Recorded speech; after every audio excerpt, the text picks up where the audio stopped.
The reason why Nigerian youths are lazy. I'm sure a lot of you will not like me to say that. A lot of you will not want me to say that. Yes, the, there is a reason why we are, you know, said to be lazy.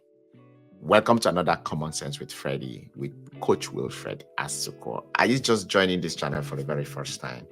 Listen, I am a capacity builder. I'm the founder of Zit Worldwide, a virtual coaching platform. I am also a certified John Maxwell coach, a public speaker, and a trainer. And if you're just joining us, please don't forget to smash on the red subscribe button to join this community. So let's get straight into it. So from a coaching perspective, I am a coach and I meet a lot of young professionals, especially my fellow Nigerians. First off, while going to college in Nigeria, 85 to 90% of students are being sponsored by their guardians. They don't get to work while they go to school. So I can tell you vividly, from the age of 0 till after you are completing your NYSC, which is National Youth Service Corps, a lot of them would not have worked. They don't know what it means to make money. So I can tell you for a fact, they will become educated dependents. You heard me right, educated dependents. So how would you expect a young man or a woman that have never worked before to suddenly become proactive on how to get a job, how to be able to handle money, how to make strategic decisions when you have not been given the opportunity or you've not taken a shot at it over those period of time, say an average of 22 to 23 years old. And many will secure a job after they are done with college or post NYSC, and you'll be thinking, what exactly can they do? A lot of them will still be living with their parents. The parents will make decisions for us as children. So at what age would you allow the child to begin to make decisions? So we end up finding ourselves making wrong choices and wrong decisions because our parents have been making decisions for us. So that makes us lazy in our mind.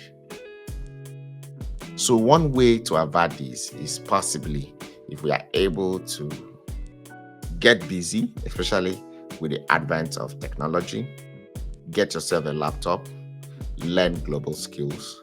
You can get a remote gig, make some earnings, and take care of some of your bills without bothering your parents. When you exercise that mental and strategic power, you will discover that before you are graduating, you are already self-made. You can tell for a fact, yes, your parents are still supporting you, but you can stand by yourself. Have you wondered why we go to the NYSC and after the NYSC we return back home? We cannot stay in that particular location, but for the insecurity in the country right now, we can't stay in that location and strive. A lot of times it's our parents that will make contacts, that will call family and friends to help us secure a job. So at what age do we start to make decisions? And God forbid, should we lose our parents? We feel like the world is crumbling on us because we cannot take actions or we cannot push to get things done. How about the religious factor? The religious disposition of our country makes us believe that everything is done through a miracle. Everything is spiritual. Everything is spiritualized. Don't get me wrong. I'm a lover of Olua. I am the lover of Chuku. I'm the lover of Abasi. But I'm a big fan of following through a process. I'm a big fan of increasing your capacity and putting it to work. I'm a big fan of using your hands to exercise the knowledge that Olua, Chuku, and Abasi bestowed into your brain. I am a big fan of where you have to work to earn what you deserve. I am a big fan where you can be creative with your mind. The power of any man is in his brain or her brain. What are you using yours for?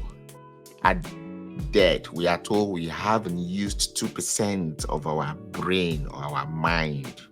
So what are you using yours for? That is why we are lazy. We are not producing or creating anything. We are buying, we are exporting. So what are we creating? The leadership is already terrible.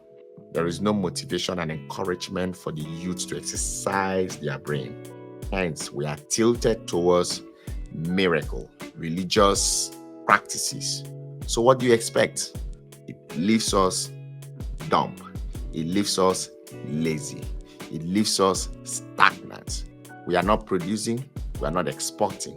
That is why our dollar rate is all over the place. So can you see why we are lazy? And here we are when we have an opportunity to now, relocate what you call japa to foreign countries. We are not able to face life and compete with others. We're not able to compete effectively the way we are supposed to do so. Especially a lot of us graduated from top schools in colleges in Nigeria. And how did you graduate? You graduated because there was a lot at stake. Your parents would not let you be. Your guardians in the school would not let you be. The pressure from your religious centers will be like, oh, don't put God to a mock. Don't make your community or your friends, make a mockery of you. And that is why you had to do everything possible to make sure you pass and you graduate. As soon as you graduate, as soon as you pass out, that's it. That's it.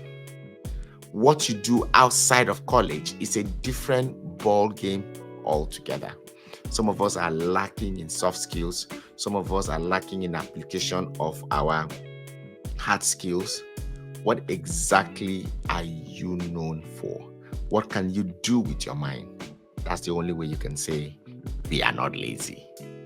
If you look at our population and how many we cut across different countries and different nations, check out what we do. In America, we are known to be the most educated ethnic groups. But exactly find out what we do. What kind of job are we doing? Significantly menial jobs. It's sad. That is why I say we are lazy. And I think you can relate with me why we are actually lazy.